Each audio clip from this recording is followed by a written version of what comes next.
Hi all, అందరికీ నమస్కారం అండి. ఈరోజు వచ్చేసి మనం మిల్లెట్స్తో ఒక మంచి రెసిపీ చేసుకుందాం. దానికోసం నేను ముందుగా పెసరపప్పు నానబెట్టుకున్నానండి, ఒక హాఫ్ కప్. దాన్ని ఉడకబెట్టుకుందాము.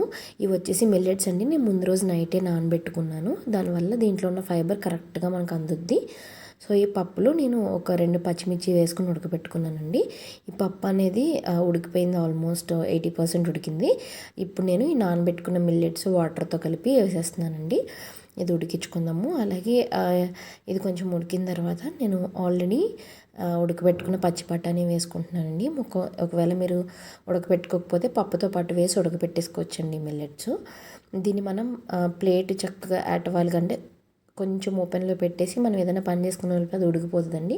సో ఇలా ఉడికిన తర్వాత ఈ స్టేజ్లో మనం ఒక 150 గ్రామ్స్ అలా పాలకూర, ఒక 2 గుప్పెలు పాలకూర వేసుకోండి. పాలకూర వేసుకుని ఒకసారి కలుపుకోండి. దీంట్లో పులుపు కోసం నేను ఎండబెట్టిన చింత చిగురు వాడుతున్నానండి. మీరు ఆ ప్లేస్లో చింతపండు కూడా వేసుకోవచ్చు. అందరికీ చింత చిగురు అవైలబిలిటీలో ఉండదు కదా.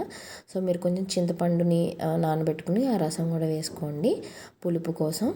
సో నేను ఏంటంటే రోజు పులుపు అందరికీ తింటే పడదు కదండి. సో నేను ఈ వేలో చింత చిగురు అనేది యూస్ చేస్తాను. ఇదే ప్లేస్లో ఎండబెట్టిన మామిడికాయ ముక్కలు, ఒరుగులు అంటారు కదా, అవి కూడా యూస్ చేస్తాను పులుపు కోసం. సో నేనైతే ఈ మిల్లెట్స్ని చప్పగా తినలేనండి. సో ఒకరోజు మసాలా వేసి ఒకరోజు ఇలా పులుపు యాడ్ చేసుకుని చేస్తాను. సో ఇది అలా కలుపుకున్న తర్వాత టేస్ట్కి సరిపడా పసుపు అండ్ ఉప్పు వేసుకోండి. నేను పచ్చిమిర్చి వేసాను కాబట్టి కారం కొంచెం చూసుకుని వేసుకోండి. ఇవన్నీ వేసుకొని చక్కగా ఒకసారి కలిపేసుకోండి. ఇదంతా ఆకు లాస్ట్లో ఎందుకు వేసానంటే ఎక్కువసేపు ఉడికితే దీంట్లో విటమిన్స్ పోతాయని లాస్ట్లో వేసాను. ఒక 5 నిమిషాలకి అది ఉడికిపోతుంది. పక్కన పెట్టేసుకుందాం. ఇప్పుడు తాలింపు వేసుకుందామండి. దానికి ఒక చిన్న గిన్నె పెట్టుకుని ఒక హాఫ్ స్పూన్ నెయ్యి వేసుకున్నాను.